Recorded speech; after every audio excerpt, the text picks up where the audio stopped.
living in an artificially induced state of consciousness that resembles sleep. The poor and the underclass are growing.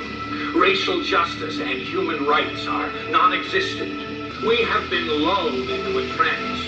They have made us indifferent to ourselves, to others. We are focused only on our own gain. That is their primary method of survival. Keep us asleep, keep us selfish, keep us sedated. You're listening to Toward Anarchy on the Republic Broadcasting Network. Here's your host, Michael Storm. Welcome to the show. Thank you so much for joining me. I am Michael Storm. This is Toward Anarchy, and I am live here on the Republic Broadcasting Network. So it must be Sunday about 1 p.m. because that's when we do this thing. We do it for a couple hours every Sunday. Just hang out, chat, talk, have a conversation with somebody interesting. Well, controversial. I've done that. Yeah, I've had that. Fun. Occasionally that happens too. Just to have a little bit of fun and work it out. It's another beautiful day here in the middle of America, and we just got through the election, and supposedly it's settled, but who knows what court cases are to come over the weeks, and who knows about actual total ballot counts, and it's been a fun ride. It's been fun to watch the circus. I'm glad it's almost over. Republicans don't, and I imagine it's a sort of right wing, I guess, even of the Liberty arm, tried, I think, to find something in Donald Trump that was different than other candidates, other people who were a potential candidate, and of course, I mean, look at the demon that he ran up against. It was a real tough decision, between a douche and a turd sandwich. If you're up on your South Park, and I think a lot of people, it fooled a lot of so-called Ron Paul libertarians and even a handful of anarchists into actually going to the polls and voting for him as if something would be different, as something would change, because it's not about that individual that's in the office. It's about a very corrupt system that's not going to be changed by any one individual, especially one individual who is, he's kind of, the president is weird. It's weird because he's such a big figurehead, but I think you probably agree with me. I think that it's fairly obvious that he's not really that big of a deal, that he's actually more of a target for anyone who doesn't really like whatever policy is being enacted behind by the people behind him. He's not doing really anything there. He's responsible for some things. His name is on some stuff. It'll be interesting to see what happens now that he's gone. What will happen? I mean, now that he's on the way out, what will happen when he is out, assuming that the count actually goes in favor of Biden and it doesn't end up a tie, which is still a possibility. I'd been watching the numbers just in so much as I clicked on a website and clicked on a map and went, ooh, look, he's got that many and he's got that many. And just looking, I'd hover over the little state and it would pop up the numbers and the percentages and everything and count the electoral college votes that are in that state and doing the math and say, oh, wow, this actually could end in a tie. That would be kind of interesting to see what would happen if it went to the courts and the Congress and the corruption that is those things in and of themselves. The election's bad enough, and the corruption that surrounds it. I've heard every single story, from people stealing ballots to changing ballots to them not the equipment not working properly, and when you press one thing, you would do another. I've heard every single story this time around, so it's been a fun and interesting circle. I'm glad that it's coming to an end. If you want to follow along, go to towardanarchy.com. That's probably all I'll say about it. There's not too much to talk about the election. If you're live with me, it's November 8th. Otherwise, just click in the archive and find November 8th. You'll see Director Ram Denison. He's going to be my guest today. We'll talk about his latest documentary. We already did. It actually occurred on Tuesday. So there's video to go along with this that we'll have available later on in the evening after the show. It'll show up on YouTube.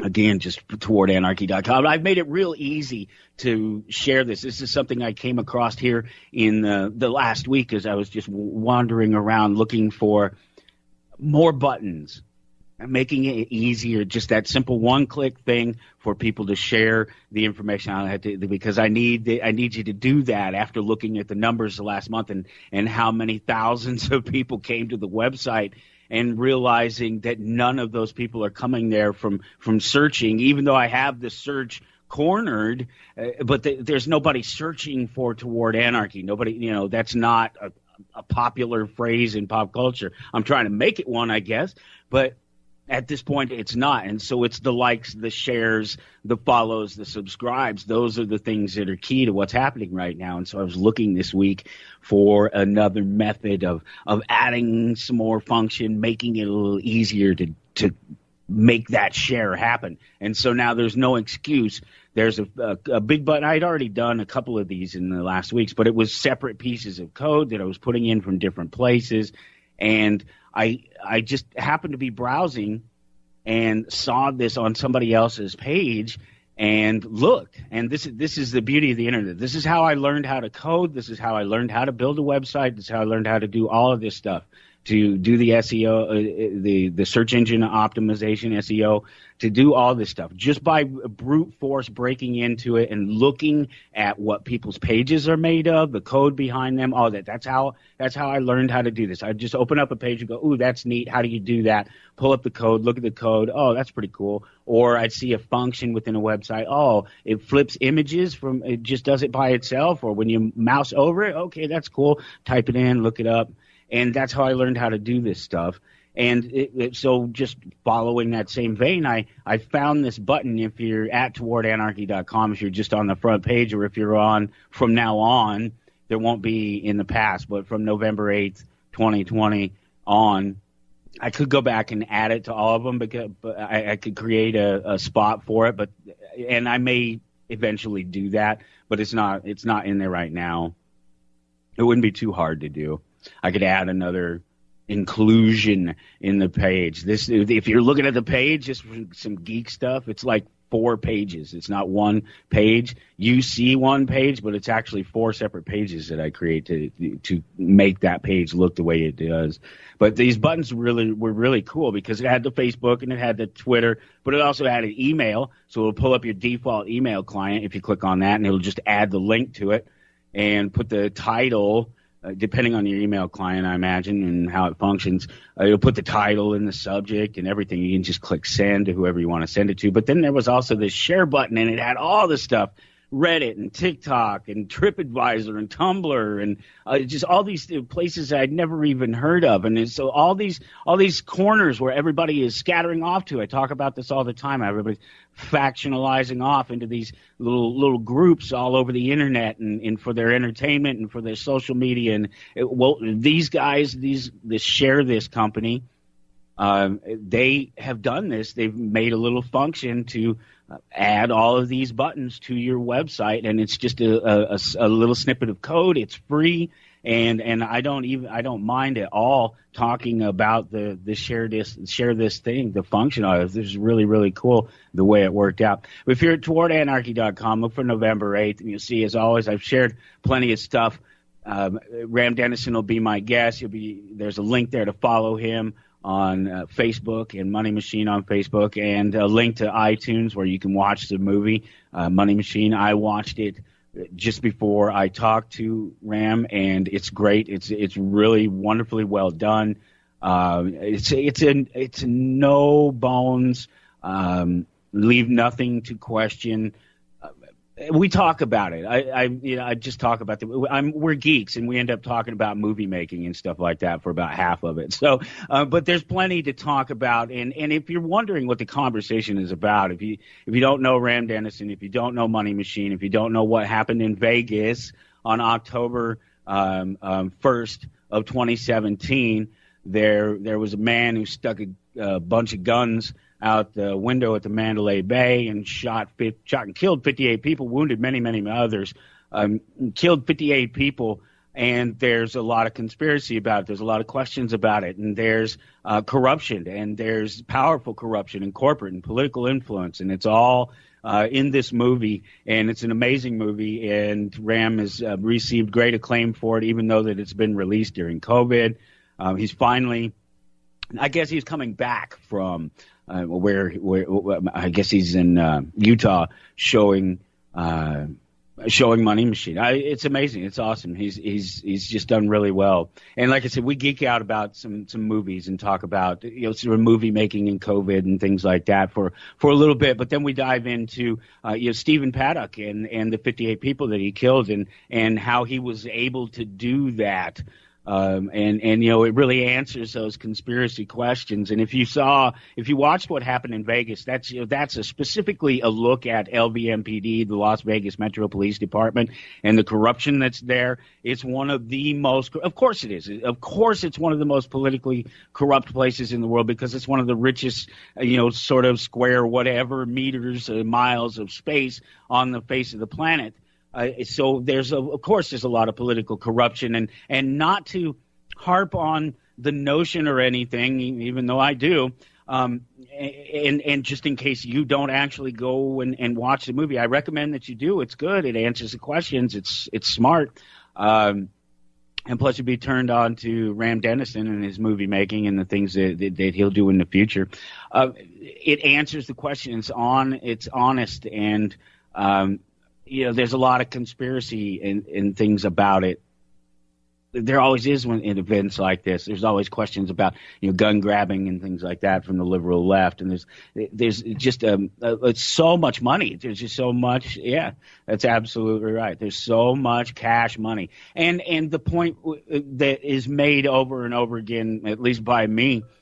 And actually, it's in the movie, and that's why I do it, is that the town was safer, it was better, it was less corrupt when it was run by gangsters. And that's repeated over and over again throughout the movie by different people. And it's just and it's because it's true, and it's because it's respect. It's about the armed society. It's okay, yeah, they're scamming, but they're scamming the government. They're not scamming me. They're bringing me in. They're giving me comps, and there's a lot of this. This is a history. These things have been going on for a long time. And what I'll just give you a hint: the corporate takeover changed that culture. The political takeover changed that culture, and it changed it for the better in terms of it being. Well, this isn't even true anymore. It's actually. The Vegas Strip is so dangerous. It is so dangerous, so violent, so dirty, but it's given this whitewash. It's given this appearance that it's not. They show you the fountain. They don't show you the flyers of porn and stuff. Not that there's anything wrong with it per se, but they're giving you a facade. There's a fake front to the appearance of the Vegas Strip, and it's to cover up the political corruption and the corporate corruption that's there. And you have to see the movie. But Ram and I have the conversation here in about 15 minutes. He jumps into the conversation, and it's a great one. You really like it. And there'll be video, like I said, afterward on the YouTube page. Just look for Toward Anarchy on YouTube. It's youtube.com/C. I don't know why they do that / Toward Anarchy. Everything's Toward Anarchy. I've managed to just grab that in most places on the web. Not everywhere, but I'm getting there. I'm getting there, grabbing them slowly. I dominate my little corner of the world. What can I do? A couple of links for you. Activists build facial recognition ID program to identify cops who hide their badges. That was pretty cool. I actually mentioned these last week, not specifically them, but these were the links that I had found and then replaced because some other important stuff come up. But I wanted to come back to these because I thought they were good and I thought you might find them interesting. The other is an article from Vice, Is America Already Engaged in a New Civil War? And And of course, my argument is yes. If you listen to my show, you would certainly think that I believe that without using those words, that we are completely divided and that we aren't one in any sense of the word. And with the whole election thing, selection, erection, the mental masturbation that occurred here this last week. It'll be interesting to see what would happen if it would go to the courts. How much further it would push things. Things are already a lot further than most people would have ever expected. Anybody who hasn't ever lifted up the curtain and looked behind the veil and saw the puppet masters is seeing something. And I'm guilty of this. You might think that I'm whoa. I didn't see that coming. No, I saw that coming, but I tend to speak I get caught in this trap a lot. And it's not a trap because I know who I'm talking to. I know who my audience is in that sense.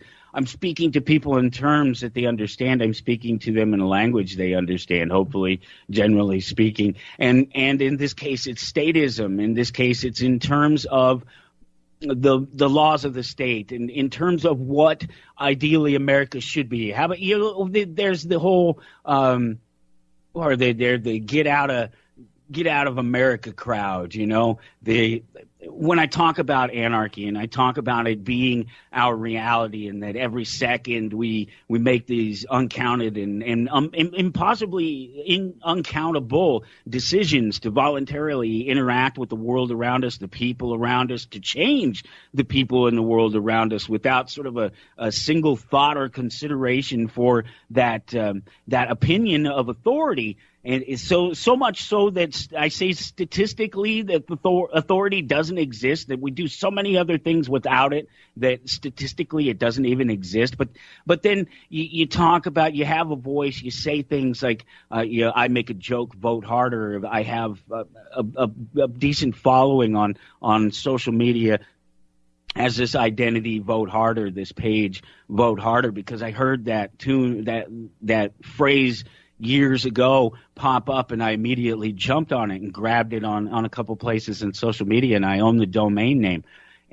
And so I have this little bit of following, and I'm sharing these links and everything. And so I'm definitely always talking about and making fun of the process and everything that's in it. And I get this if you don't like it, leave answer. And I know that there's some of you that give that answer. You're guilty. Maybe you don't do it now. Maybe you've learned since then. Maybe you're still doing it. Maybe you haven't quite figured out yet that it's a very childish response to some very complex ideas. The first of which being that all of us have the right to be here where we are because we're here, not because we were given permission by any authority to be here. And frankly, you're the one that's being un-American. If you don't like my right to have an opinion that goes against yours, particularly if I'm being vocal against your choices, the ones that affect me, like voting, then you're the one that should leave the country. You're the one that doesn't like the American ideal. You're the one that's questionably principled without any respect for others and their ideals or the things that frame this nation. And so I try to speak to people like that. I try to speak to them in terms of the language that they understand, the respect for the laws and the ideas and things that frame this nation that are completely disrespected by the government that you continue to prop up by your vote. Is that enough? Does that get to the heart of the matter when it comes to that? It's really... We as people are so much more nuanced than left versus right and show up and vote or don't. It's so much more complicated than that. Without adding in New World Order and conspiracy and those realities. We don't even have to go there to get to this place. It wasn't necessary. The conspiracy is that democracy is working, that the republic is safe, that people still uphold the values and the principles that once framed this nation.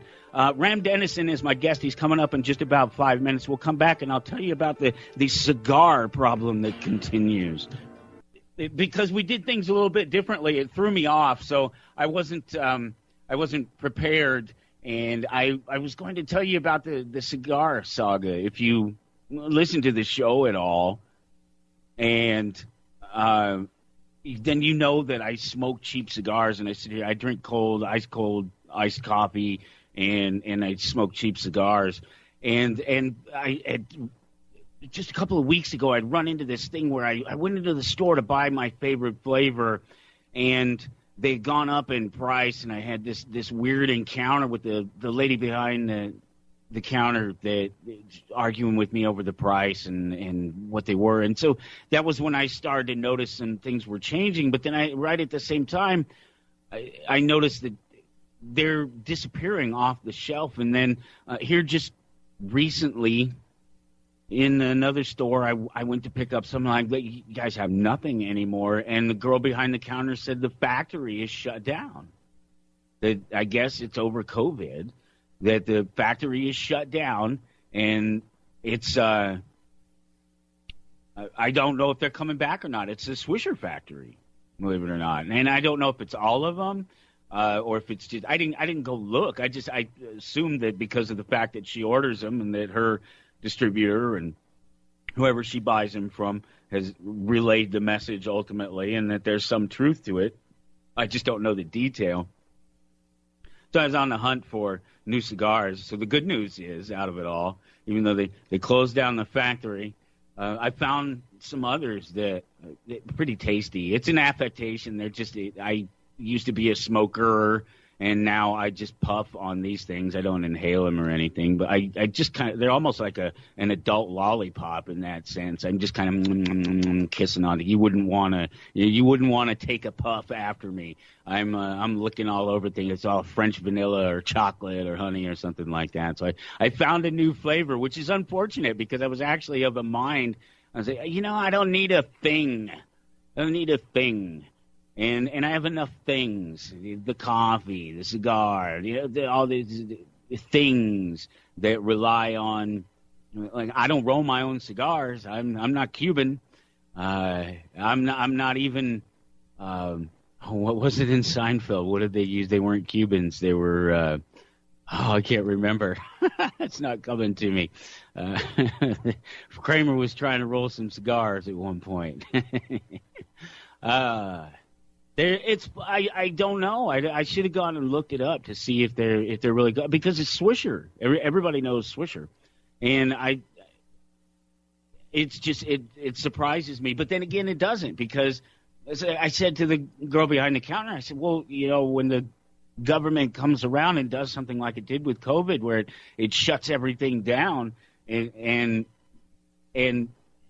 causes businesses to stress already, if they're already not well run, or if they're in debt, or they don't carry a high percentage product, or it's a niche product, or just whatever, any number of reasons that can teeter a business over the edge if it's already really, really close. And so you cap it off with something like a COVID, and you could break what appears to be another, you could go into any cigar shop, any 7-Eleven, any gas station across the nation and in many places around the world, and find Swisher Sweets cigars. And that's not as true today as it was yesterday or the day before or the day before that. And so it's tells a lot about what's happening with the COVID, with the lockdown, with the manipulation that's happening.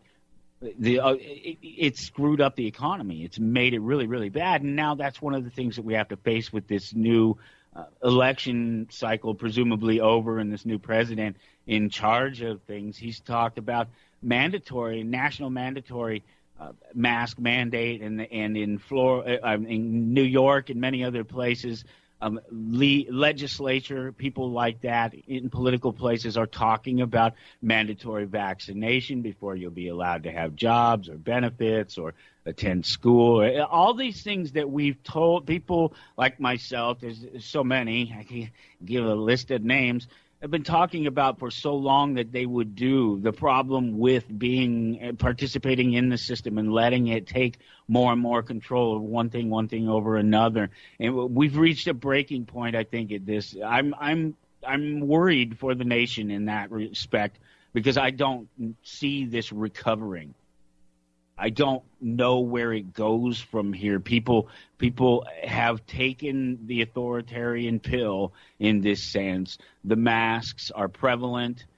That's why, and they're talking about future lockdowns. So there's no question in government's mind that it has any authority to do this, or that in its doing so that it is responsible for, or that it should matter, that it destroys lives and that it destroys businesses and it destroys the economy.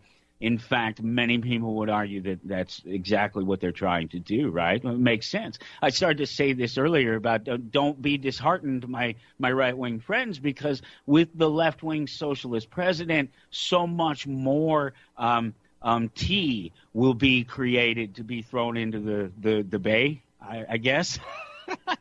You catch the analogy? I don't know if that one was smooth enough or not, but that's the idea, right? I mean, it's a snowball headed for hell, rolling downhill, headed for hell, right? And it'll be sped up under the socialism. We'll come back and we'll be doing this thing, and I'll have all the live show before and after this little conversation. So I'll be plugging the hell out of things. I just watched a movie last night. So. Oh, did you? Yeah. I hadn't had a chance to see it yet. So yeah, it's all fresh in my mind. So sweet. You watch? Which one did you watch it on? iTunes, Amazon, or which one? I watched it on iTunes. Oh, okay. Was there? Yeah, that's the one. The mix originally came in a little hot on that one. It was a technical error by a mixer, and so we just swapped it out with iTunes. So I need to check it like just today. So. Oh well, it sounded fine to me, and I didn't overwhelm it. Like the score didn't overwhelm it. I didn't think so. No, and the funny thing about it is that you say that I would know because of the fact that I did this. I sitting here and there's other people around, so I was sitting here like this with the volume all the way up on my headset. Well, that's good. And I didn't miss a word as far as I know. So sweet. What's that? Yeah. Okay, of course I couldn't hear you at all. No, I had no problem hearing it at all. And yeah, it was fine. When did you replace it though? Because I watched it. Well, no, we caught it early on, but then our release date was October 1st. I caught it when I listened back to the mix because I had to like rush and send it off and all this shit. And then when I listened back to it, I called up the mixer and just like gave him a load of shit and he fucked up. He didn't QC it.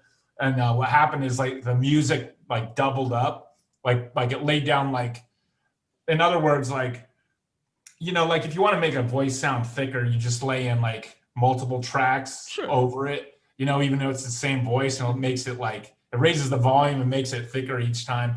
He fucked up and like laid in that with the music. So it just like was really overwhelming. It was a pretty big deal. And so, But even once you submit it to iTunes, it still takes them 5 weeks before they can replace it. So that's what I mean. Like, yeah. Oh, like really? It's not just slide in, slide out. It's like, so I gave it to them probably in September or whatever, the revised mix, but I heard they just got the new one up. So. Yeah, well, I mean, if it was that noticeably different, because I had no problem. For me, though, I mean, filmmakers tend to just like really sweat over this shit, Yeah, fair enough. I understand. I produced some pretty intensive audio, not a lot of heavy video stuff. I've done a little bit, but definitely it's the same kind of thing. It's like, right, you get real like finicky and about things that other people probably wouldn't care about, right? Exactly, or notice. It's a basic tenet of sort of live performance. When you make a mistake or something, you don't highlight that thing. You just keep going because nobody else is going to notice but you. Maybe the people you're working with, if there's somebody you're working with, but right. Okay, so we'll pretend to start this thing. Ram Denison, how you doing, my friend? It's good to talk to you again. I'm good. Good to be back. Man, congratulations on the new movie, A Money Machine. It's fantastic. I just watched it last night, so it's all fresh in my mind. So I'm really eager to talk about it and catch up. You've had some real success with it, and so congratulations. Thanks. Yeah, actually, like it's the movie. I finished the movie and all the way back in April, and I'm just getting ready to screen it with an audience for the first time tomorrow night. Right. Because, we had our first 13 film festivals either canceled or moved online. So I was ready to go back, like all the way in April, and COVID. And then that's right when COVID came along. But finally, I'm here in Utah and we're getting ready to screen it tomorrow. And then after that, I'm going up to Fort Lauderdale to screen it at the Fort Lauderdale International Film Festival. So it'd be nice to like actually, see it with a live audience, man. I mean, I never would have imagined it would take 8-9 months to do that, Well, yeah, because COVID changed everything. And so this is literally the first time in front of an audience, huh? Yeah. You only have with any kind of, listen, I've watched it with like 1 or 2 friends or whatever. Sure. This is the first time in a theater on that 40-foot screen. And so, yeah, I'm excited about it. That's really what, our like movies are just fantastic on the screen. And, and that's one thing, you hear more and more about how movie theaters are going away. And God, that's a horrific idea, isn't it? Like, yeah. I love movies. And especially, I understand why it's happening, but movies on a 40-foot screen is just paradise as far as a good movie on a 40-foot screen. It's awesome. Well, you know what I see, and it's funny because this happened right away, and it's weird because they just had finished building this brand new dinner theater place right around the corner from me. And it's a big deal here in Topeka. It's not that big of a town. It's big, but it's not big enough. So there's something like that's pretty new. And a really fancy place. I can't remember the name of it off the top of my head, but it just finished before all this happened. And they really hadn't even shown anything at it yet. The whole complex where it was at is not even complete yet. Still not complete, I don't think, to this day. But they started showing just old movies. And people could, just a few people could come in, or you could even rent the place out. But they were showing their movies. It was whatever they brought in. You couldn't rent the place. And then all of a sudden, here in the last month or two, that's all I've heard movie theaters are doing is custom renting out their movie theaters to larger parties, whatever's legal, and letting them play whatever the hell they want and having their own sort of a movie night. Well, let me tell you the underlying reason for that is, movie theaters are traditionally for the huge kind of blockbuster movies, the 70, 80, 90, $100 million Hollywood movies. And so in order for them, they want to make money off all 6-7 windows, like meaning theatrical, VOD, educational, foreign, all this. And so they keep pushing back. The major Hollywood films with the $100 million budgets keep pushing back because they don't want to, if they came out now, first of all, a lot of people would be too scared to go. And second of all, because of COVID regulations, you couldn't actually fill the theaters up. So the box office would be impacted by a lot of money. So in the meantime, it's, but that's kind of cool, actually, the idea of being able to bring your movie. I was actually talking about a buddy of about renting out an AMC and bringing Halloween, the movie Halloween, and watching that on a big screen. I thought that would be fun, but it didn't happen. We just never got around to it. That seems like a fun thing to do, and it seemed like a very natural thing to happen, given all that was going on. And when it didn't happen immediately, it's funny because I actually contacted the theater about it. I asked them about it. I said, hey, you guys are showing movies and you're showing them to groups like that where they're taking the place, but you're showing your movies. What if I want to bring mine? You're a brand new theater. I know I can just bring it in on SD. I've got the DVD right here, or whatever it is, the Blu-ray, so I have the right to air it. I certainly can do so with these small gathering numbers. It just seemed like a natural way for theaters to immediately start to try to make some money again. And then through all of it, just here in the last month or so, I've heard of people doing it. So I thought that was kind of neat. It's affected every industry, but people are still going. People are still making stuff. Yeah.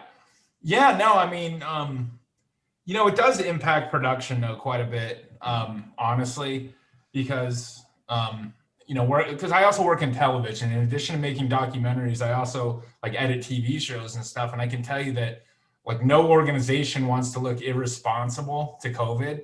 So when they're filming, like normally in a show, you know, people just walk around, you know, you just follow somebody as they walk around, kind of documentary verite style. Now you have to be like, I mean, working on TV shows, I've literally gotten notes like oh, don't have them shaking hands, you know? And so, like literally like I worked on a show and we had the people shaking hands and they were like, oh, don't have them shaking hands, and you know, because that doesn't, you know, look COVID responsible and stuff. So it does impact the way shows are shot too, and it's just the COVID regulations make it far harder to shoot things if you were actually doing it through the unions and the official way, or you can just do it the renegade I don't give a way.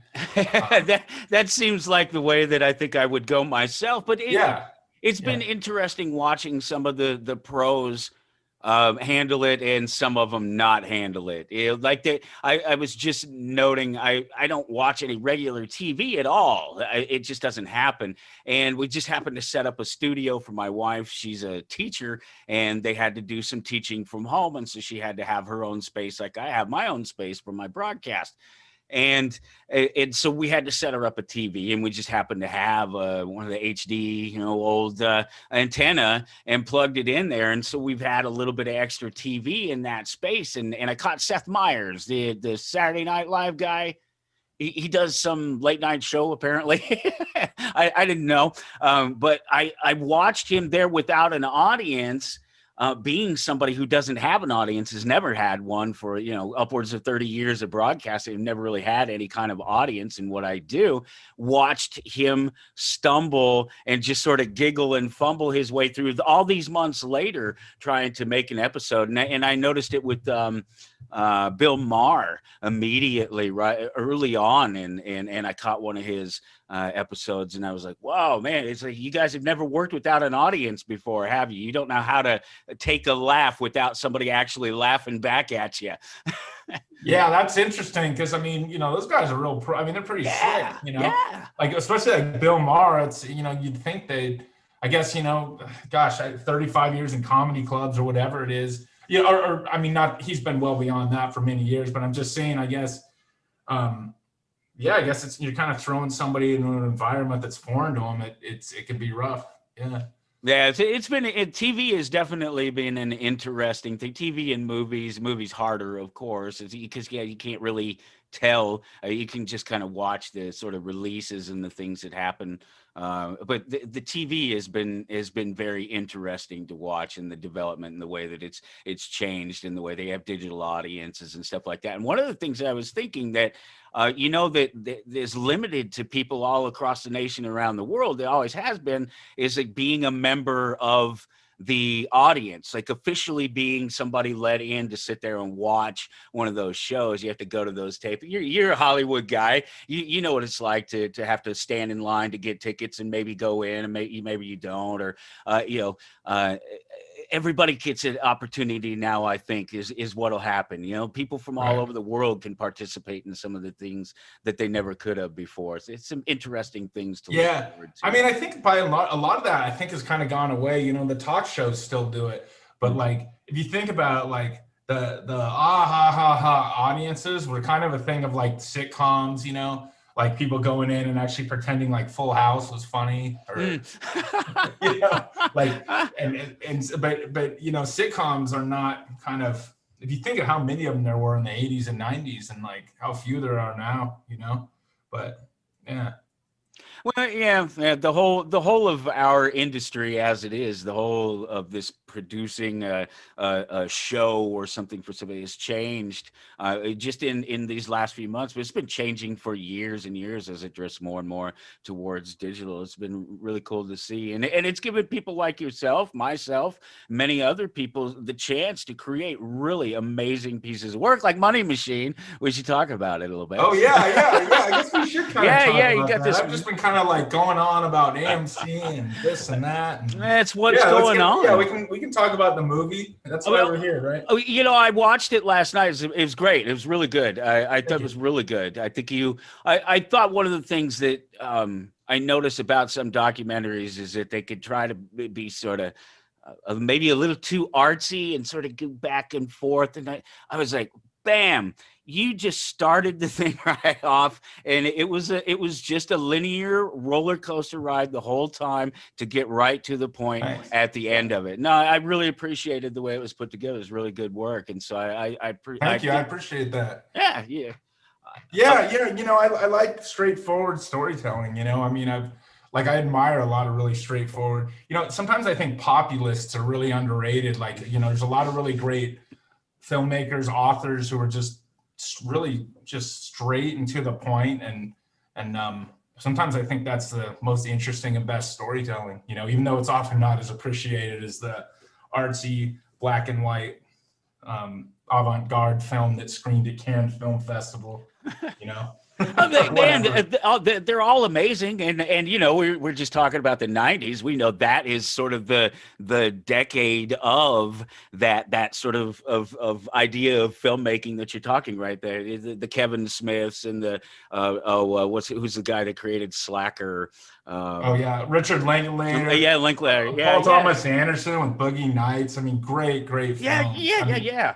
Especially that one, Boogie Nights, is just so alive and wonderful. Yeah. Well, and there's a lot of great stuff in the 90s. I mean, 90s was really where independent film kind of like caught fire. Yeah. And then I think the era we're in now is where it kind of like you're talking about, there's almost like a democracy of where you can have your own audience and cultivate your own audience. Whereas before, I think even in the 90s, you were relying on the gatekeepers, you know?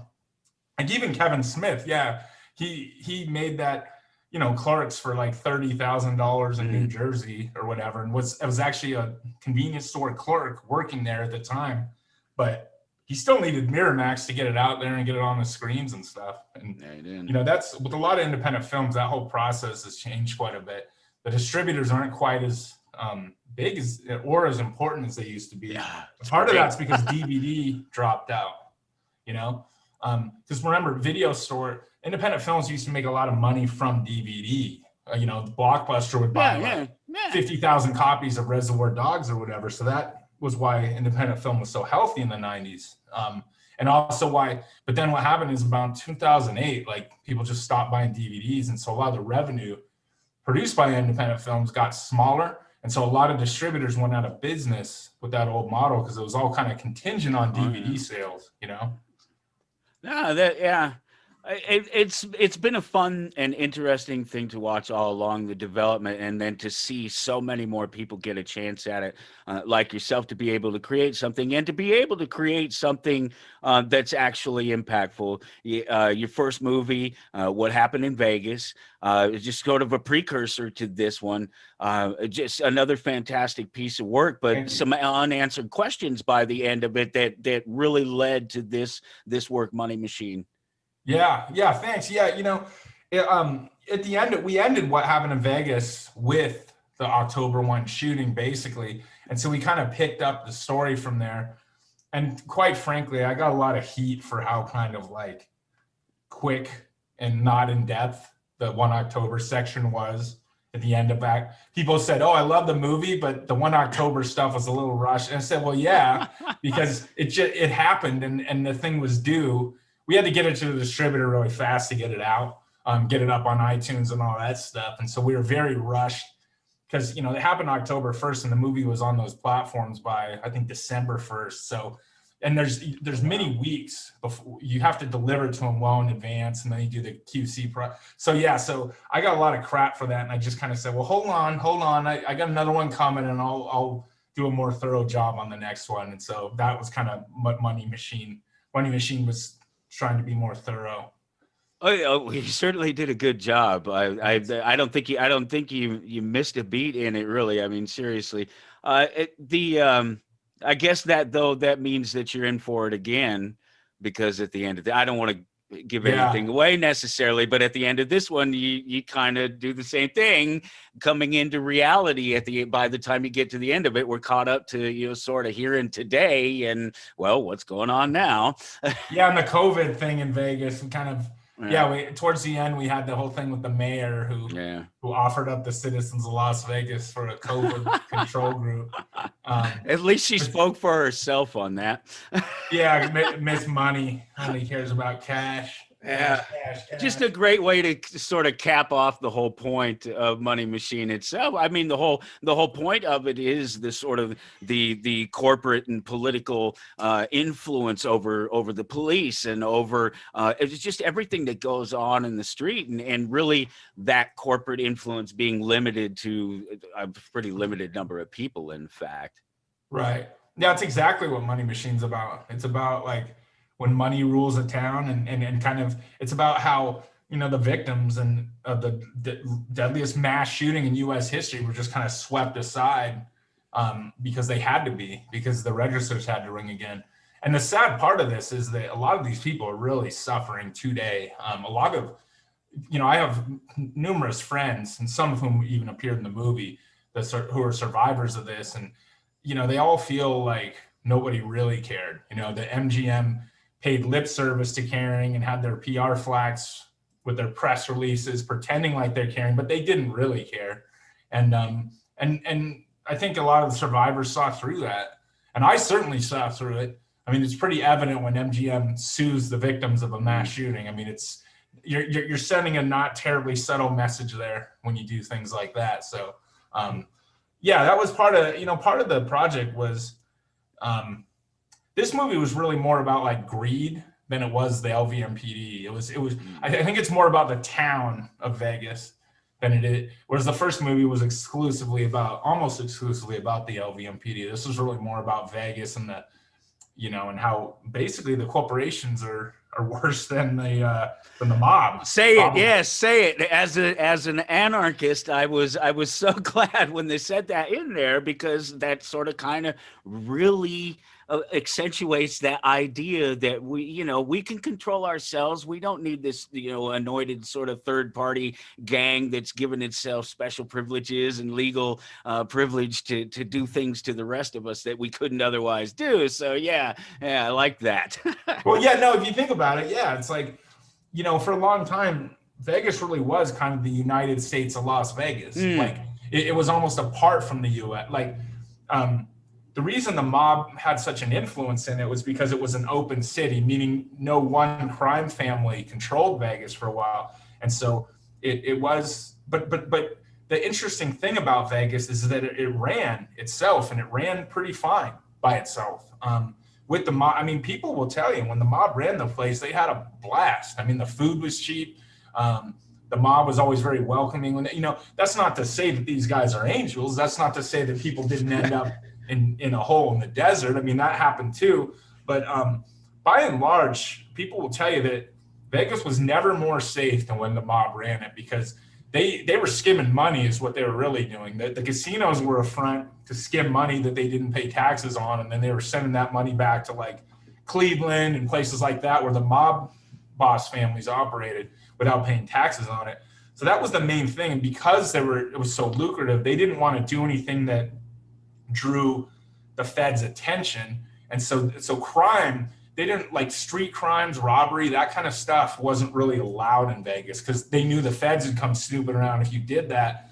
That all kind of changed with Tony Spilotro, who was Chicago mobster, came out there and kind of he's the guy that Joe Pesci plays in Casino. Remember that? He's the guy who kind of brought the street crime element to Vegas. And of course, now Vegas is as unsafe as it's one of the most dangerous cities in America, which is another thing we explore in the film about, that false facade of like neon. But, the Vegas Strip is a very dangerous place. I mean, there's trick rolls, strong arm robberies, all kinds of things that happen on that Vegas Strip that people don't know about. Especially trick rolls. Well, and that's the point of Money Machine, is that they're taking, well, in this case, a very serious crime, October 1st, 2017, Stephen Paddock killing 58 people from the window of the Mandalay Bay.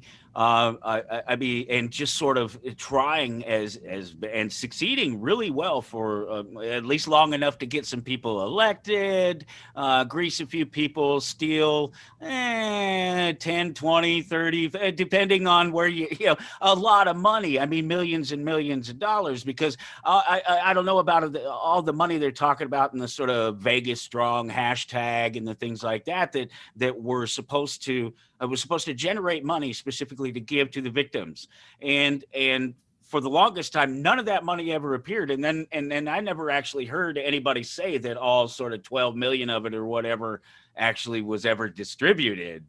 Well, here's the thing. Okay, so a lot of people will go so far as to even say that this is other people. I'm not saying this. They'll say that Steve Sisolak embezzled the money. Okay. I don't really believe that. And I also don't really believe that was his intent. I believe Vegas Strong was an opportunity for him to get national face time because he was running for governor. He was this ambitious guy, and he saw his opportunity to grab center stage. And Vegas Strong, I mean, this guy was like front and center, like on day one. I mean, God, he must have been waiting outside the press conference, just wanting to rush in and get his face on TV, you know. And you saw him in the press conferences just sitting there, just like awkwardly gawking in the background like this, even though he's not saying anything or doing anything. Like Sheriff Lombardo and him, I mean, you know, this guy was allowed to just sit there and gawk in the press conferences, even though he had no official function, wasn't speaking, had nothing to contribute. And, you know, just the fact that these people let this clown get FaceTime and to use this for his own political gain, this event where 58 people died, I thought was disgraceful and a very bad taste. So I really wanted to make sure he was called out for that, because there's no question he was grandstanding and using this. He turned a tragedy into an opportunity, and that's literally what he did. And a lot of the survivors see that. I don't think, the sad thing is it worked, you know, like the bottom line is that guy's the governor now. And 1 October had a lot to do with that, which we explore in Money Machine. Will he still be the governor after tonight? It is election night. Oh, geez. I hope not. We can always, the next one may be just as bad. Actually, I think we got 2 more years of Sisolak, unfortunately. Is he still around for? Yes, I know that there are some. He'll be jumping in front of cameras for 2 more years, getting his face on TV, making it about. Where did he come from? I mean, because all of a sudden he's just standing in the background of every single shot, and then all of a sudden he's elected. And I'm like, who the hell is this guy?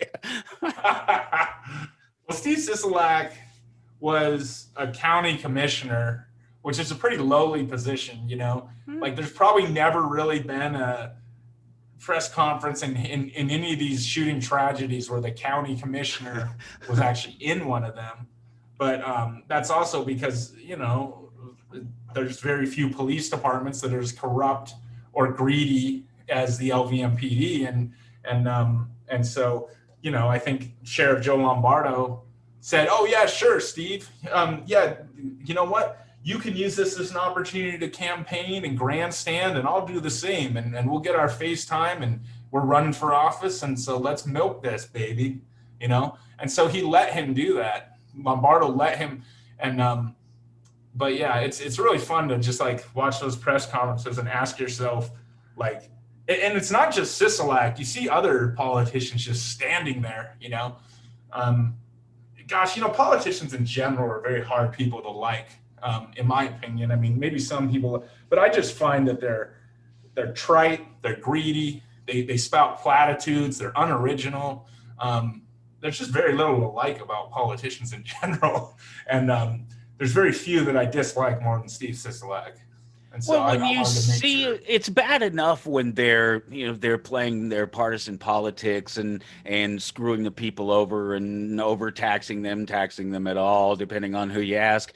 But then to grandstand something like this, an event like this, and to use it for those political gains, and it's so obvious that's what happened. And I think it's just because of the fact that they were able to keep everything nice and tidy until right after at least Lombardo's election, from what it sounds like. They really kept things, like the fact that there was officers in the building, maybe as many as 6 minutes before the shooting started through the window outside. I got that. Is that right? Yeah. Yeah, I mean, there was officers like in position, Hendricks, to like stop the shooter. And Lombardo did a very good job of suppressing the fact that officers cowered, officers who could have, and he made sure that footage didn't come out until after he was elected. Because, that was public information. That's another thing we go into in Money Machine is that, when a crime like this happens, those 911 calls, those police body cams, that belongs to the taxpayers. They're the ones who pay the police. And so Sheriff Joe Lombardo actually used public funds to hire lawyers to prevent the release of that footage. So he's using public funds to fight the release of the public's footage for himself. So he doesn't look bad. So it doesn't get in the way, because I think you saw, if you remember the previous shooting scandal where there was like an officer who was proved to be a coward or something. Like, remember, I forget, it might have been in Texas. It was the one or Florida, one of them, where the security guard failed to act and he was fired, and it became like this national fiasco and stuff. Yeah. Lombardo was kind of trying to head something like that off, but in other words, it was really all about him, and he used public funds to like save his own butt and kind of deceive the public. And I think it's my role to just kind of make sure that these people don't get away with this, or just call it out and be like, hey, look, this is, because these guys will just do this stuff and they'll do it shamelessly. And a lot of times it just kind of blows right by the public. So, I think that's the role of people work in the media and like who do shows like yours and make films like mine, is to kind of like be like, hey, wait a minute, what about this? Because the truth is that, the Vegas media, the so-called media in Vegas, doesn't do things like they didn't break. They didn't break any of the story. They didn't break any of the story. This is all broke in the alternative media. Exactly. And another guy who broke a lot of the information was a wonderful journalist named Doug Papa, who did it for the Baltimore Post-Examiner. He's a friend of mine. And again, this is like, why isn't the Vegas media on this story? The answer is money, because they wanted this to go away, and they're taking their orders. I mean, if you think about it, that's one of the things that's very different about Vegas is the role of the media. You take a place like New York City, the media doesn't really kowtow to the money, and they don't. I mean, look what they did to Harvey Weinstein. They decided he was a scumbag, and it was time to take him down, and there were all kinds of threats, and they did it anyway, I mean, you have a very robust media in a place like New York City, and you have, a not robust media in Vegas, I'll put it that way. In fact, I talked to a guy who worked in the media there, and his wife was, his daughter was studying news at USC, and I remember he told me this story that the instructor told his daughter, like, listen, if you do work in Vegas, don't stay there too long, because it's not a respected media market. It's a controlled media market, and it's not really taken very seriously. Oh, and wow. A lot of the reason for that, and you'll actually notice, just in general, like the print media, the TV, it's very like cursory and superficial. A lot of it's fluff. It doesn't have quite the gravity and weight of the things, the kind of stuff you're going to see in like New York City or Boston or places with real media, and again, this is partly what Money Machine's about, is how, what happens when a town only cares about money. It affects the media, it affects the police. And so that's really kind of what Money Machine's about. And that's why it's called Money Machine, That's what it is. They're turning that money, and that's at the core of what drove Stephen Paddock. I mean that's the base argument there, is that that things changed, that the corporations changed some things, bought some places out, and did some. It only goes one way. Yeah, right. Like they're all willing to be like, oh yeah, come play with us. Here's your comps. Here's for your show. Here's your free room. Here's this. Until you start winning and taking money out of there, and then they start cutting off the comps. They start, just playing games. And one of the things, we interviewed Stephen Paddock's brother, Eric Paddock, in the thing. And he, as you know, from seeing the film, he talks about like some of his last conversations with Steve, his brother, Steve Paddock, was when Steve was ranting about how angry he was about how the casinos changed the deal, like, it would go from like, he'd come in to gamble at midnight to get like 3x points on the machines. And they'd be like, oh, well, everybody else gets 3x points who's in the black player, but not you, So they're pulling crap like that. So, the underlying truth of Vegas, listen, there's nothing wrong with people going to Vegas and gambling and having a little bit of fun. I mean, every one of us probably does something like that a couple times. No big deal. But there's also a kind of a dark underside to Vegas. It's, it's kind of a predatory economy, and there's a lot of, a very high percentage of the money is actually made off of people who don't really have it. A lot of you'll see a lot of retirees, and this isn't just Vegas, this is casinos in general. You'll see a lot of like old retirees who are living on Social Security, and they're pumping their coins in, right? I mean, you guys probably have some casinos. Oh, I actually worked in a casino for a year. I worked in a cage counting millions of dollars every night. Wow. And yeah. So I've had experience. I've watched little old ladies that will come every single night for hours and hours a night and stand in front of one of those machines and just spin and spin and spin. And to the point that I've literally seen one fall out, just standing there, and all of a sudden just drop like a rock, flat backwards, hitting just bam, just like everything goes silent and everybody's looking at the presumably dead old lady. Yeah. They can't stop. And I mean, yes, part of that's on them for having a lack of discipline. But, one of the things that happened as a result of Money Machine was a guy, then I forget the exact organization, like the National Association for Problem Gambling or something like that in Washington, D.C. The chairman of it saw the movie and reached out to me.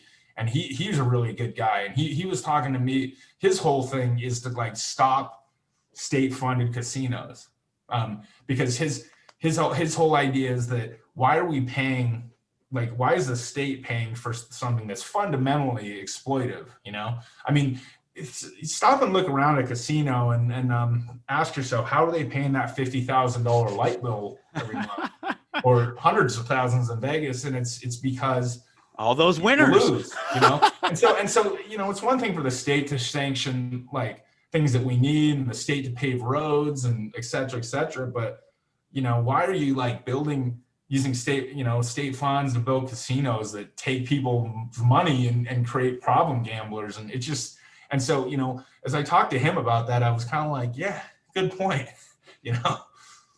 Well, you know me, I'm behind anything taking the state out of anything. So that's a fantastic idea. No, and it leads back to the idea that the problem is the government's not accountable. And even if the corporation sucks and you don't like it, people are still held accountable, because at the bottom of the bottom line is the bottom line. And when it's not making money, people are not happy with the product. They're not happy with the service. They're not going to Vegas. Then somebody's head is going to roll. If there's no accountability, maybe I guess Vegas doesn't bring in a bunch of money for the COVID period or something like that, and somebody's head rolls. But generally speaking, government's not going to pay for making mistakes. They rarely ever do. No, that's an excellent point, and it's like, and that's why I'm not a huge government guy either, because I mean, we've all had that experience of like going into the post office and like the lady's like rude to you, and you're like, I remember once there was a lady in front of me. She like asked if like, how they have like a flag on a stamp or maybe a little duck or something, they got a couple different stamps, and for whatever reason, the lady in front of me just like she's like, oh, and can you see if you have one with like Lyndon Johnson on it, or like the president, and like I just remember this like post office lady just like lighting into this poor little old lady about like asking for this, ma'am, we've got a line and blah, blah, blah. And it's like, she's just like PMSing out on this lady. And it's like, you would never be allowed to do that in the private sector, like that's not going to happen at FedEx, but in a government job like that, at a post office, or it's like they, or even like, like the unemployment office or anything like that. These people can just like behave terribly, and they're allowed to. And so yeah, I agree with you. I think, leaning too heavily on the government is a recipe. There's just nothing good that comes from that. Well, I think money it breeds an machine. entitlement in a lot of the staff, and it's just not how you end up with your best service. And I mean, I'll tell you, when I send things with the regular mail, I've had many instances where I send a lot of hard drives and stuff when I'm delivering a film or whatever. I've had experiences where like the hard drive is like ripped out of the package and it arrives and there's just like, oh, hey, sorry, that hard drive got, that's never happened with FedEx. I probably used FedEx 200 times in my life.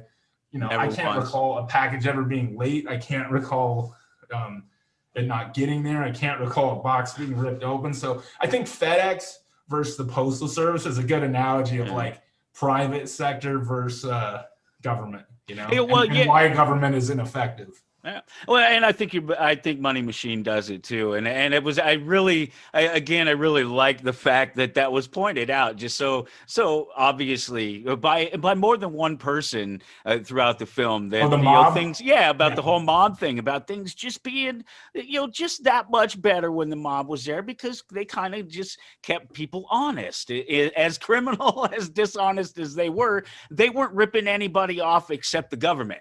They were sort of not including the government. So, well, look, they were there to like get people through the door and and have them lose money at the tables. But at the same time, they were a lot more humane about it. They'd be like, welcome to the joint. Here's your free steak. Here's your this. And now it's like a mathematical, now, I've heard stories where they calculate the amount of, you've only played $5 hands for 1 hour, so we're prepared to give you 6 ounces of fountain beverage, but not a can yet. You'll have to play for, and it's like all that ticky-tack crap. None of that ever happened when the mob was around. They were just far more generous, and people would tell you they had a lot more fun when the mob was around, So. Well, there you go. Choose your gangsters. Yeah. Now you have corporate gangsters. You get corporate gangsters backed up by their crony buddies in office that they paid off and that they're supporting their campaigns to sweep some things under the rug, big things. Well, you were talking about how you were just talking about how people usually don't get fired or whatever in Vegas, but actually one of the things that did happen was MGM Resorts CEO Jim Mirren actually got let go. Oh, really? What about but why? Poor Jim with his $14 million a year salary. And then the funny thing was he got on here this guy is like a CEO or whatever, and then all of a sudden now he's in charge of Steve Sisolak's COVID task force or whatever the hell those people do all day. Probably zero. But yeah, it's just funny. So, that's kind of how it is. It's just the casinos are in bed with the politicians, and it's just this kind of circle jerk there in Vegas between Lombardo and Sisolak and people like Jim Mirren. Yeah. Well, I suppose that's probably a great way to leave it. We've hit our mark already, believe it or not. Sure. So I appreciate it, man. It's great getting to talk to you again. Really, congratulations on the success. It's well deserved. Thanks for checking out the movie, and thanks for having me on. And everyone, you can check out Money Machine. It's on iTunes, Amazon, Google Play. There should be a link. So go check it out. And again, thank you. We'll talk again. Take care, Ram. All right. Yeah, I don't know. That's something that you think that works good. We were just trying to figure out maybe a way that the technical stuff doesn't have. It's funny because we're talking about movies here, of course, and I said I'll fix it in post. That's what I'm telling producer Ken. I said I'll fix it in post, and that's a thing in making movies. and especially in the digital age, go back in and redo something, but also with voiceovers. It's just that we ended up snipping that end off there because we started short. It just a couple of things, and we were talking about a couple of ways that we could try to fix it, in different ways, different things that maybe other people do on the network, stuff like that, just different ways. And I was saying, well, I could give you cues for one thing, I could let you know, but actually the biggest problem there was, and we both said it was kind of funny, is that we were listening to the conversation. Is that I don't often get to listen to myself again like this because we're doing it live usually, and I don't end up going back and listening to it. And it was a great conversation. Ram's a great guest. Yeah, Ken says he's good, and is absolutely right. He's good at his job, and he can talk about it. And he knows what he's doing there. And so it was just a great conversation overall. And so I was into it myself, and so was he. And we both kind of were zoned out at the points where it ended. And so having cues wouldn't have made any difference anyway. It's all a trick of when you're talking about something that's recorded like that, and where you're talking about how you have 30 seconds on one end and 30 seconds on the other end or something like that from the intro and the outro to be able to squeeze it in. It's all about timing, and if you don't start it right when it's supposed to start, or if you're zoned out listening to the conversation, and we both were, you end up doing what we just did. But we'll fix it in post. It'll sound much better in the archive as far as that goes. And if it sounded like it ended early there, it's because it cut off just a moment early, but it didn't matter. It was just us saying goodbye. The conversation was already done at that point. There is about 5 more minutes of conversation in what I'll do in post is I'll cut that whole conversation in, and that it'll be seamless, and it'll have the extra 5 minutes of us saying hello and saying goodbye and all that stuff. See, it was just a great conversation, and I was really happy to be able to bring it to you. And next week we'll do it again because I have director and co-writer. I have Kimberly Carter Foster and Kimberly Carter Gamble and Foster Gamble on the show next week. We're recording that on Friday, so it'll be super fresh. There'll be video to go with that. We're using the Zoom like everybody is these days, and I had to figure it out a little bit. I used Zoom for that conversation there and had to figure it out. But what was really nice about Zoom, when you record it, it produces audio and video for you, separate files. I was like, woohoo! Well, if I'm trying to compare how something is to something else, I'm going to use the word. I don't think I use it that much and at all. You can call her a Karen. Oh, that's the beauty of live. We're going to go into a break here in just a minute, so, that bottom of the hour thing. But then I'll come back and I'll talk about a couple of things. There's, that election went on, and I have no intention of talking about that. I hope I can avoid it falling into the conversation. But I watched a great documentary this week that I want to talk about. It could be fun. I don't know anybody that's into the conversation, or I would bring them on the show. I would invite them, but I don't know any experts in this field. I've done this before where I reach out to my social media base and just ask them, hey, who should I talk to? Send me names. Tell me what people are doing.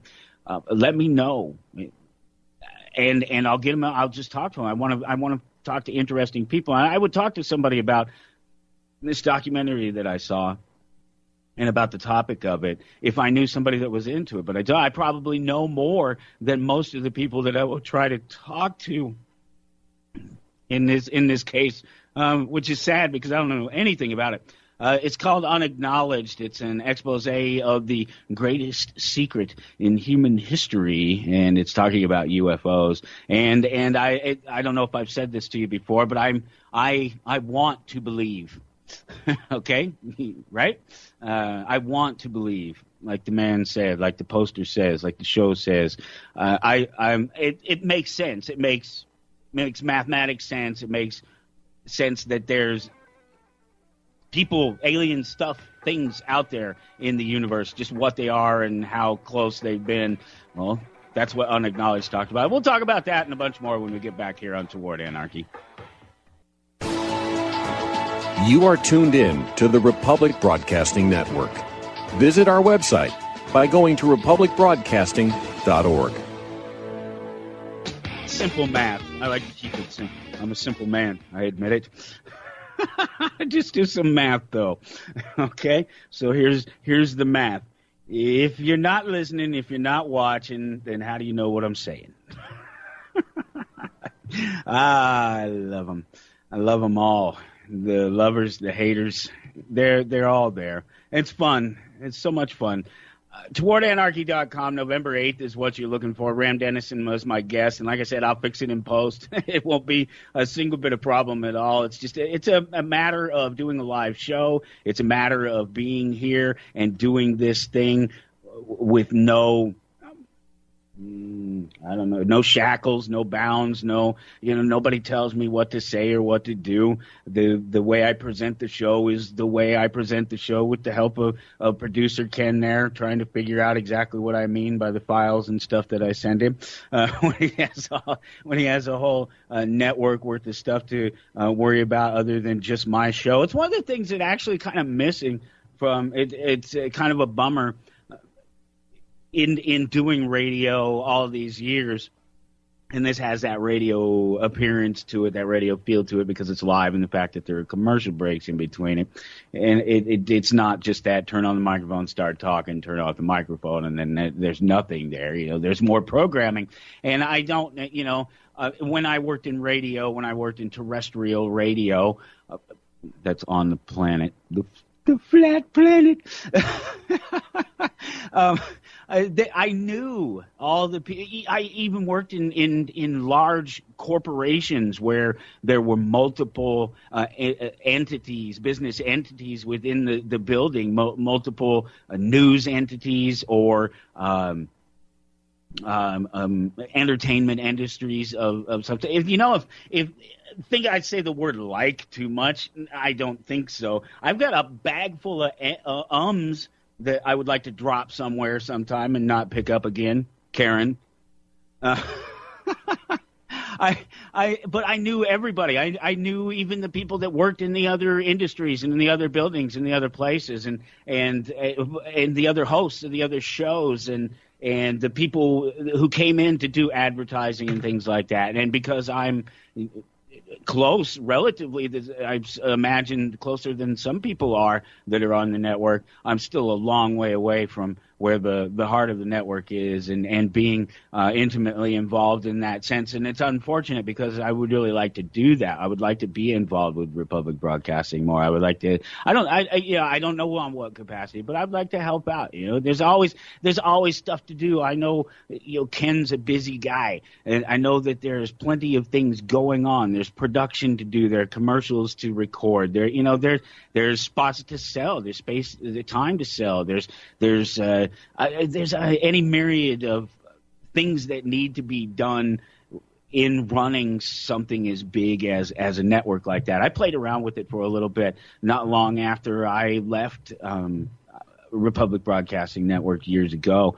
I played around with it for a little while, ran my own network for a year, but it was more than I was interested in doing. I just wanted a place where I could do a show, and I didn't want it to be in anybody else's sandbox. Everything at the time was really geared to, and it still is. There's still all these places that you can go and do this sort of thing, any number of them, but you exist within their terms, and I always wanted, I wanted to do it my way. Go figure. The anarchist wants to do his thing his way. What a shock. I watched this documentary this week. It was really great. I don't talk about stuff like this because I don't have a larger capacity on it. I'm aware of many events and things throughout history and many of the ideas behind them that shape them and that shape our reality to this day. One of the things that I really enjoyed that was in Unacknowledged, an expose of the greatest secret in human history. I think I was watching it on Hulu. I should have wrote that down when I wrote down the name of it. That would have been nice to have been able to say, so you'd know exactly where to look for it. But it's called Unacknowledged. It's been out, I think, for about 3 years, so it should be fairly easy to find. It's probably not just on Hulu, so it's not that big of a deal. And I did actually note that when I saw it, that it was in 2017, so that it had been out for a little while. One of the things that I really liked in there that they happened to mention was that connection to the Air Force and the CIA that's directly connected to UFOs and the events of Roswell, and it's just one of those things that it's not something that you hear every time discussed about when you hear people talking about UFOs or what they call now UAPs. It's funny because I had never seen the interview before, but apparently Jimmy Kimmel had interviewed President Clinton and Hillary Clinton, I guess, up on her run towards against Obama, I'm assuming, from the look of the age. She wasn't as old as the most recent one, and she actually used the term UAP, the unexplained aerial phenomena, the manipulation of words by the state, something that we definitely talk about here. And it was nice that it was dropped in there amongst everything, because Dr. Stephen Greer, the guy who put it together, I believe he says in there, I don't know exactly in what capacity, but he was talking about being at the beginning of SETI, the Search for Extraterrestrial Intelligence, and that caused me to think about, oh wow, it's been a long time since I had done any of that. But I remember years ago, almost 20 years ago now, that I participated in the digital program where they were analyzing the data that they were receiving from the radio telescopes that were part of the SETI project. They were sending out the data and they were processing it, kind of like the blockchain processing for Bitcoin, like mining for Bitcoin in a very similar way. Looking at actual real world data that was brought in, the sound, the image created that they were looking for, and look through, use my processing power on my computer, the idle processing power of my computer to crunch that data and put that data out. And I just remember I had this little picture and I went and looked, and it is actually still here. I haven't lost a file since 1995 as far as I know, but it was actually in here right on my computer. I didn't have to dig around for it or anything. Right here, SETI at home.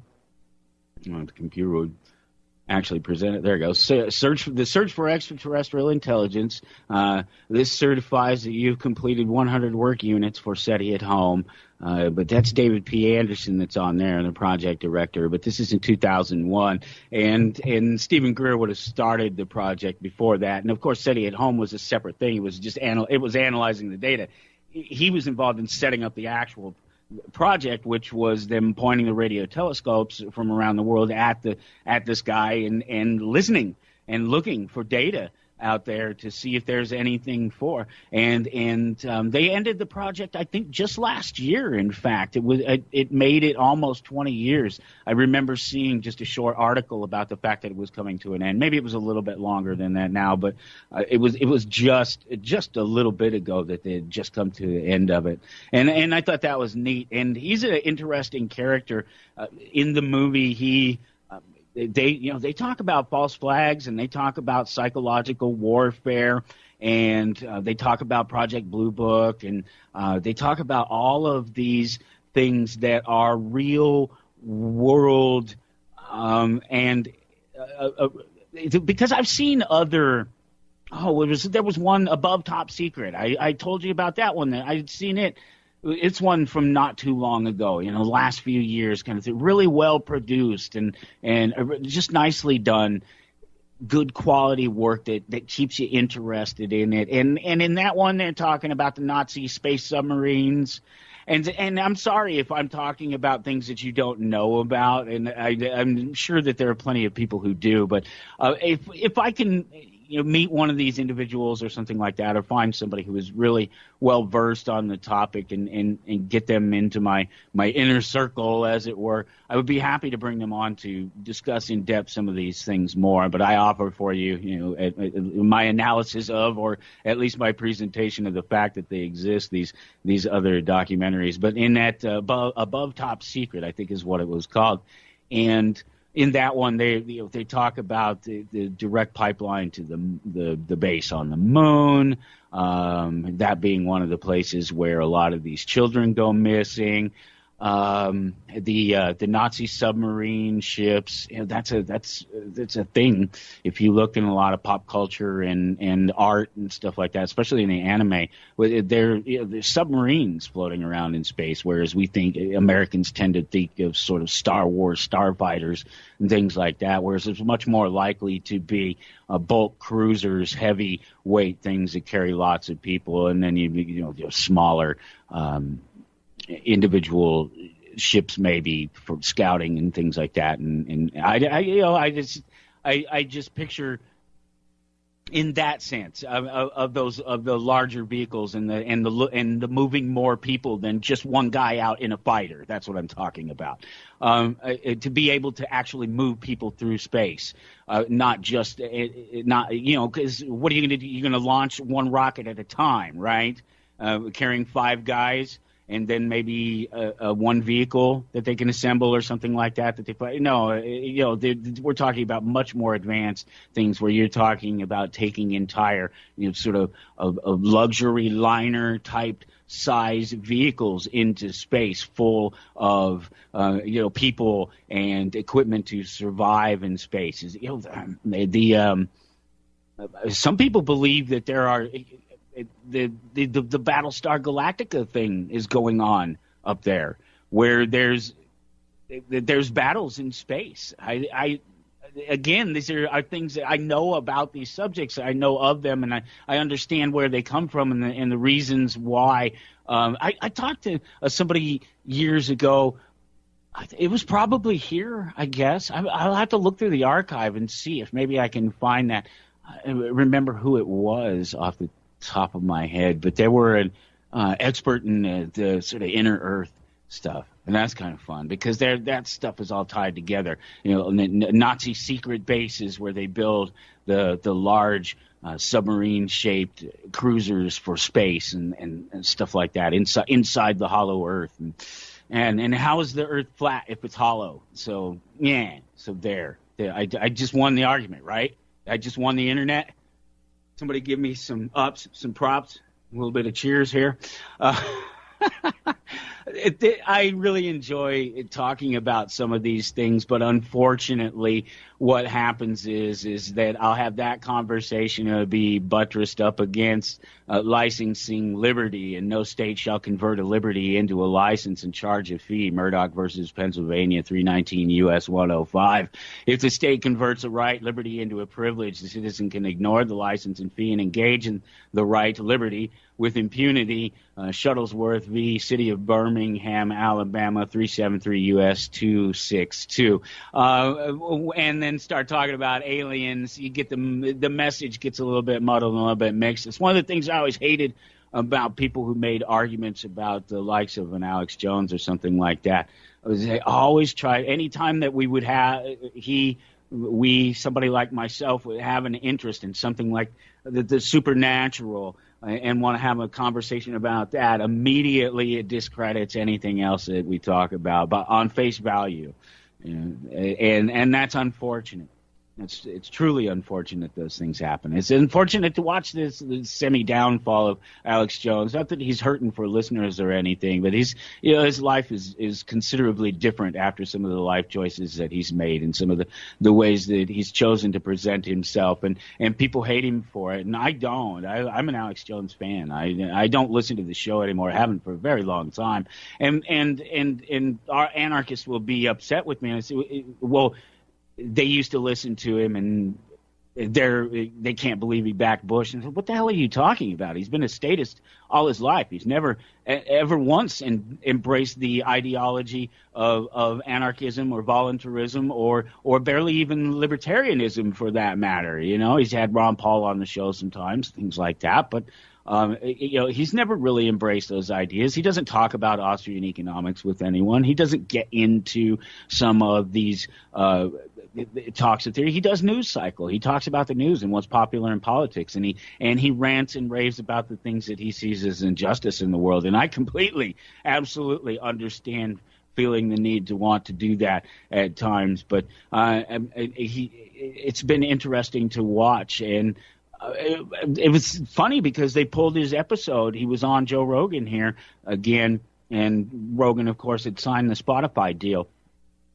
And he was on here again just, 2 weeks ago or something like that. And they pulled him real quick and then put him right back up. And he was on there with Tim Pool, and Tim Pool was wearing this shirt that said something about I support Maxine and Giselle, and people were going on about that. And I'm like, look, man, if you listen to the show, if you watch the show, then you know that he was making a joke about the Me Too movement and believing all women. It was a joke. And people dismiss stuff for the worst reasons. At least turn on the show and see if he discusses why he's wearing a I support Maxwell, whatever the hell her first name is. I don't know how to say it. I've heard it pronounced a couple of different ways. But at any rate, the dismissal of ideas like that's poor work and to go out and actually say something about it afterward. That's you have some serious gall, a serious large sack hanging there that probably you have to wear a skirt all the time because it's so big to do something like that, to not take even with it must have been within 5 minutes, to not invest 5 minutes in the show to find out why he's wearing the shirt and what the joke was and to understand what it was and then to talk about it. Yeah, right. Yeah, screw what they think. Rule number one. That's rule number one. Number two. Number three. No, it's unfortunate because that people do that to people all the time. That they do it in their personal relationships, and they do it to people that they know, and that that if it's done unfairly when they do it in other places, that they do it unfairly to people that they claim to love. You get that? That's terrible. What a horrible idea. And then you see there's so many that are so happy to do it too. A very yuck. Okay, that's all I can say about it. That's yuck. And thank you for ringing the bell because I'm going down for the count. Look, we got a couple more minutes. We'll come back and I'll tell you who's on the show next week here on Toward Anarchy. All in all, because if you followed the show all along, then you know there was a problem early on. I've tried to do the best that I can to put take the audio and put it in as many places as possible, and I've been very successful at it. And if I worked even harder, I might be even more successful at it, and some more would come out of it. But an interesting thing that has been a running problem has been attempts, I quit some time ago trying to get the podcast submitted to the recording archive of the show submitted to Pandora so that it'll show up on Sirius XM, and that may have happened this week. I actually finally, if you know the conversation, whatever, short version, gatekeepers, and it's been a struggle. I actually kept all the exchanges with them. It's been very, very frustrating working with these gatekeepers, but they changed. Something about them changed. It literally just happened, and I just happened to go. I heard the name again. They're so inconsequential anymore. That's the fact. Sorry. That's the way it goes. You do bad business. You don't produce what people want. You don't put what people want to hear on your little network, if you call it that. Then you're going to run into those problems. But they changed something this year, probably in complete relation to that, and introduced this function, a better function of introducing the podcast, the archives, and things like this show to their network of shows and onto Sirius XM. And so I completed all the the paperwork and confirmations and all that to actually try to get added to that. So, one step at a time. Google, iHeartRadio, one step at a time. We've got them all so far. So Pandora's been a almost a year and a half long ordeal, but it's actually possibly coming together. So next week on the show, and this is why all of a sudden somebody like this would reach out to me personally. It still amazes me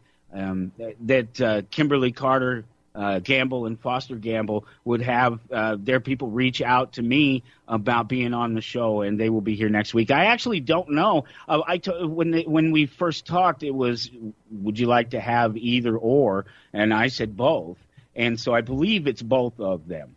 And that's why I've been kind of back and forth on it. But it's absolutely happening. We're recording. I've been in contact with their camp from day one.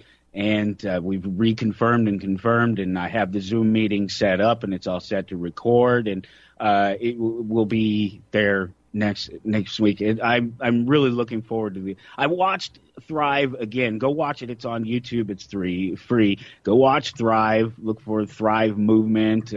That's probably the easiest way to find it.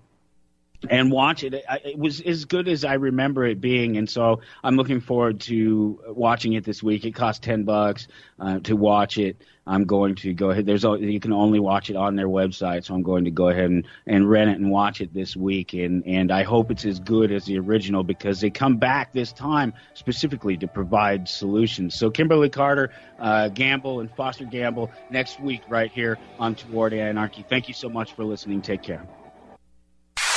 You're listening to Republic Broadcasting Network, because you can handle the truth.